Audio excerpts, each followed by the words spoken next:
Welcome back to Sika Strength and welcome back to Sika Stan. We're back with a bit of a midweek update on the up and coming Paris Olympics.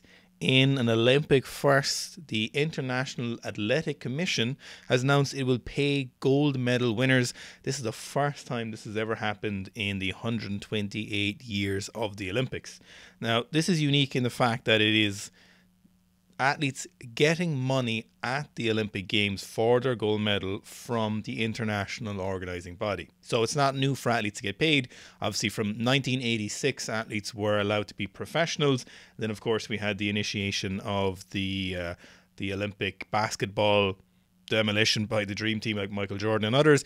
But in regards to athletes, up until that point, athletes were meant to be amateur athletes and couldn't get paid. Some winners actually had their medals taken away from them for being allegedly paid for other sports or sponsorships. But from that time in 1986 onwards, athletes were allowed to be professionals. But in general, life as an athlete who's not a superstar is and has been and probably will continue to be a very tough lifestyle.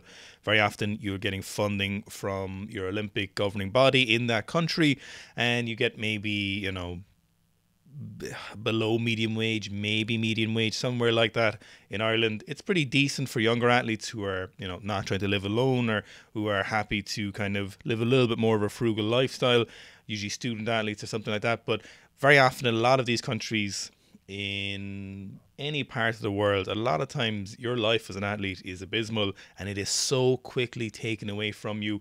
If you have one bad performance, it can be pretty ruthless in a lot of countries. You can lose your funding. In Ireland, we call them carded athletes. Essentially, you're getting your funding and it usually comes in 2 or 3 segments throughout the year. And very often, unless you're winning gold, and even if you're winning gold, it's not great. Lots of athletes rely on sponsorships. Sometimes this is from big companies, sometimes it's from wealthy businessmen and women or large companies who support them privately. This happens in some different countries.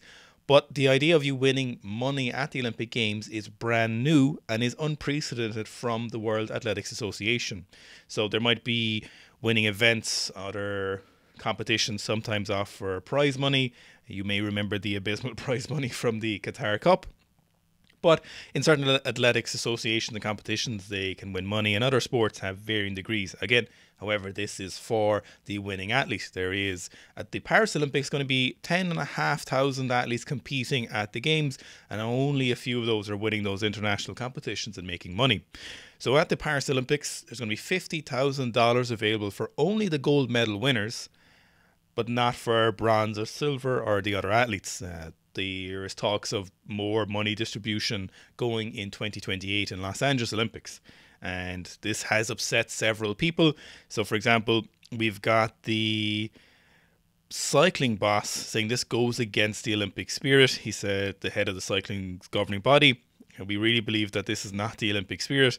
The proposal was not discussed. So you must remember that the money cannot go to the athletes. The Olympic spirit is to not support athletes. This is to go to officials, and bribes usually is a great place for money to go to. Supporting athletes is something that we don't want to be supporting at the Olympics. We don't want these athletes to have a viable living. We don't want them to be rewarded for their very special achievements and their unique level of work and engagement that they put into their sport. This is not what we want. We don't want this money. You must remember that at Tokyo Olympics, the revenue was a paltry $7.6 billion, a very, very small amount. And obviously, much of this needs to be redistributed. The IOC is a not-for-profit organisation.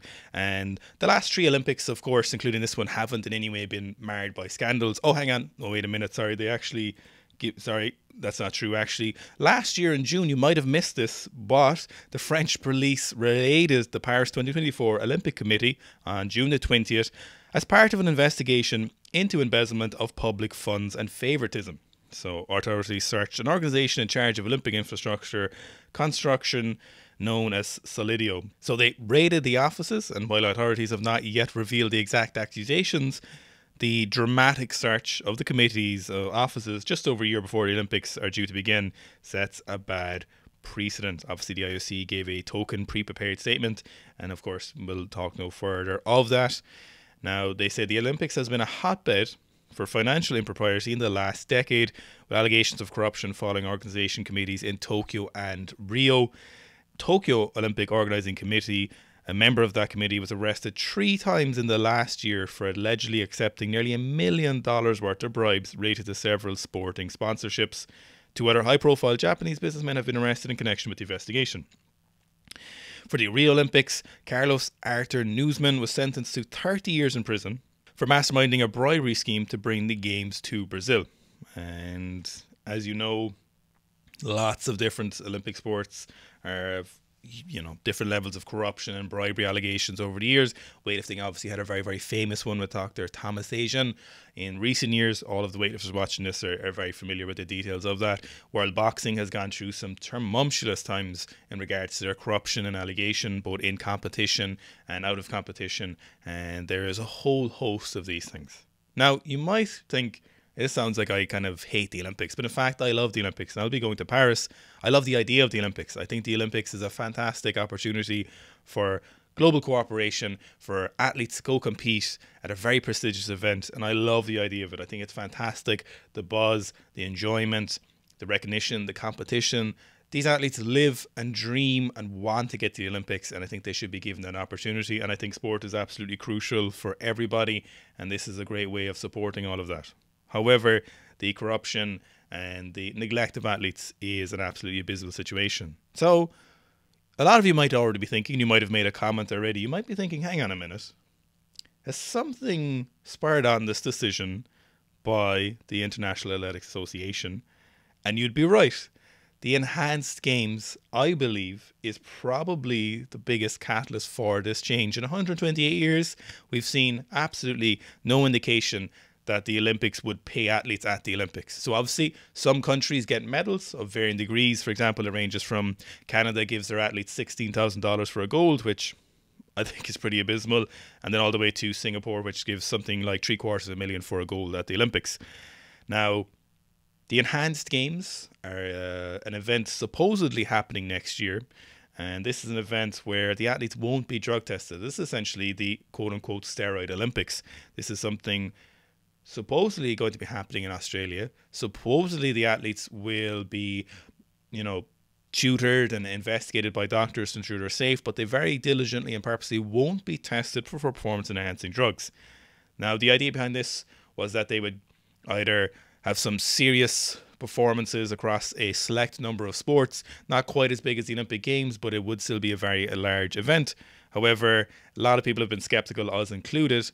But I do think that one of the biggest uses for the enhanced games, even if it never happens or if it completely falls on its ass, is that it will spur on the Olympic Committee to make some change. And this seems to be some form of that change. Change never happens fast, but this does seem like a good and positive move in the right direction.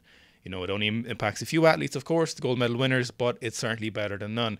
And certainly it's better case scenario than, for example, it's the equivalent of an employer not paying their employees. The Olympics does not exist without these athletes training. Now, some of them get national funding. The host cities pay extortionate amounts of money simply just to put in a bid, usually up to $100 million sometimes. That's only putting in a bid. That's not even getting it. And then the infrastructure adjustments are massive and numerous. The cost of running games is a very contentious topic among economists. So I think that spurred on by the alleged happening of the enhanced games, which remains to be seen, the best case scenario from that, I think, is that it's influencing this in the right direction. The enhanced games is something that I would have a skeptical eye on for now. Realistically, we're probably not going to see a lot of great athletes attending the enhanced games unless you offer absolutely enormous amounts of money. It's unlikely any Olympic athlete will compete in that. I would suspect there will be some special allegation or rule invented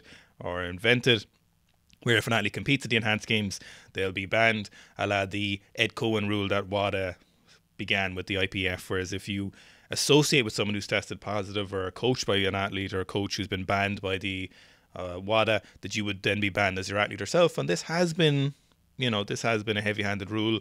It's been used a few times, not a whole lot, but certainly the threat of that hammer is a very big deal. So I suspect that we're not going to see any great athletes unless there's a massive prize fund available for those athletes, which they said they will, but numbers have been, hasn't been made very clear of what's going to happen. So I think probably what's happened here is that International Athletic Association has gone, oh, we better not lose some athletics. We better not lose some athletes. We better show them we're making some effort. Obviously, they're not going to be able to offer a huge amount of money due to a variety of reasons, I imagine. But I do think this is very, very interesting and probably a good step in the right direction. Lots of these athletes will still have a very tough time, and it's very hard for athletes to make ends meet. And the Olympics would not exist without these athletes. So I think it is a good move. And I think probably those enhanced games have made a bit of an influence on this decision. So quite an interesting turn of events this week for the Olympics. And let's see where this goes. And let's see where the enhanced games goes as well. So let me know your thoughts in the comments below. And if you think the enhanced games has happened, what you think this means for athletes, and if this is going to make any meaningful difference.